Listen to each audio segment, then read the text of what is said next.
just beginning vocabulary, and it will help you get through reading a lot that's on the internet that we all assume everyone knows, but maybe you don't.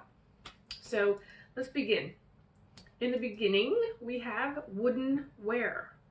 And woodenware is just the boxes, frames, and lids that we house the bees in. And it can be what we now call, we'll get to, is the Langstroth hive, which is a square box, or it could be the top bar hive, which is the horizontal boxes.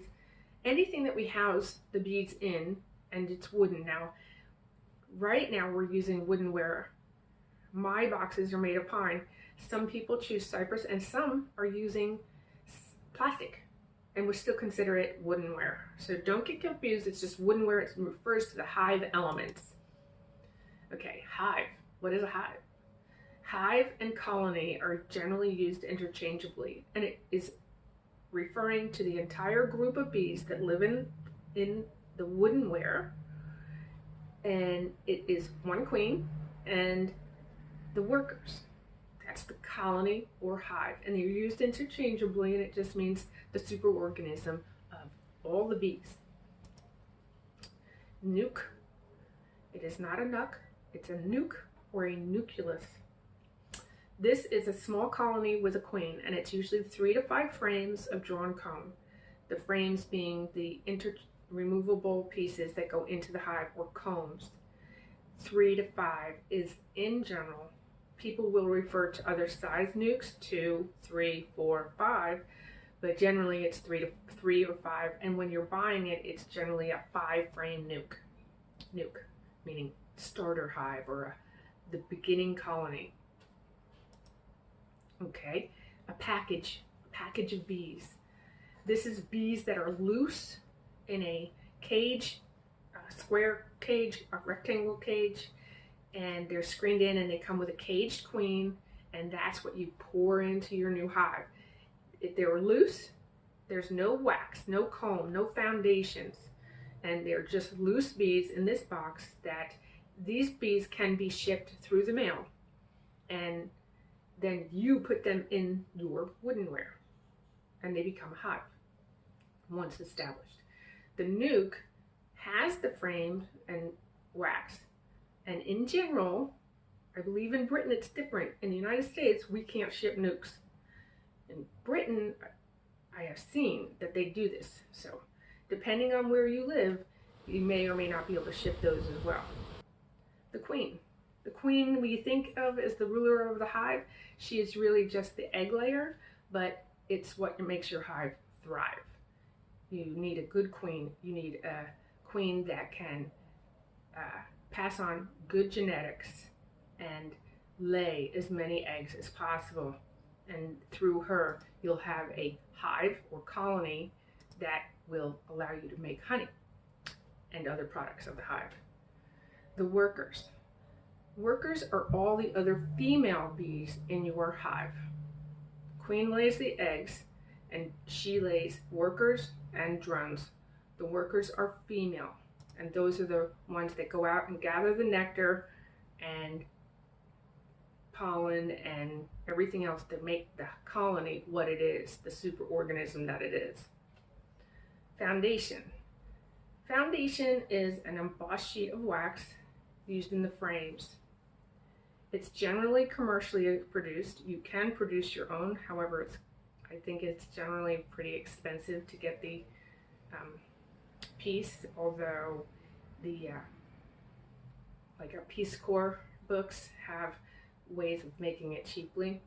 So, and the foundation, so it's an embossed sheet that you put in your frame and goes into the hive, and yet, so this means I'm foundationless. I don't use this commercials. I let the bees draw all their own comb right from their own body, and that's a whole nother topic. But foundation is the embossed sheet, and I'm foundationless. I do not use this embossed sheet. I let the bees draw their own.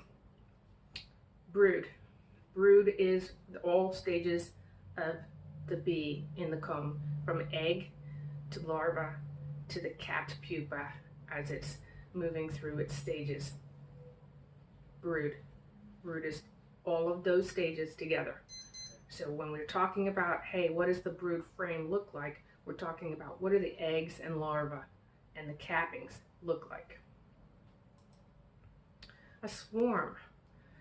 A swarm of bees is a group of bees that have left with the queen, and it's left the original hive in search of a new home. In general, the swarm has taken the old queen from the hive and left either a capped cell or a virgin, and the old queen leaves with approximately half of the stores and half the bees to find a new home and reestablish. This is the reproductive cycle in nature. Flow. Wow, flow. That's the time of honey season. So here in my area in the Gulf Coast in Mississippi, I have 2 to 3 times of the year that I have a flow of nectar into the hives, one of which is the popcorn or Chinese tallow tree. And this is when the bees make an abundance of honey.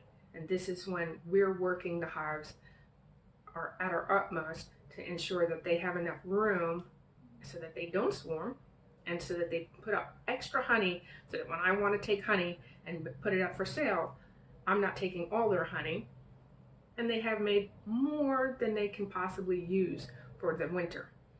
So the flow. Now, at other times things are blooming, but it's not quite a flow. They're starting to use it, and what that nectar comes in, it actually goes into making more bees and things. But the flow, in general, when people talk about, hey, what's the flow, that means what is the biggest thing blooming that can make an abundance of honey. So here we are. We want to be a beekeeper. You've just got our grand knowledge of some beginning words. You're understanding what you're reading more, and we have some other considerations. Beekeepers get stung. I go out with no equipment on. I get stung. There are days that I don't get stung, and there are days that I get stung more than others. You may not get stung by hundreds of bees. It's not that, but you will get stung. And so, when was the last time you were stung? And could you possibly be allergic? And if you swell, normal swelling, red swelling, a little heat is normal. Even the swelling of a whole finger. If you get stung in your finger and you have a ring, take it off. You want to say, oh, that's normal. 15, 20 minutes, sometimes a little longer. If you haven't been stung in a while and your finger swells. The big sting that says there's a problem is when it reacts with your whole body. And I'm not a medical doctor, but that's something that you may need to get checked out, especially if you have trouble breathing or more swelling than what we would consider normal. So if you want to keep bees and you think you're allergic more than just a finger swelling or what have you, you may not want to keep bees. I have suits and we still get stung through them.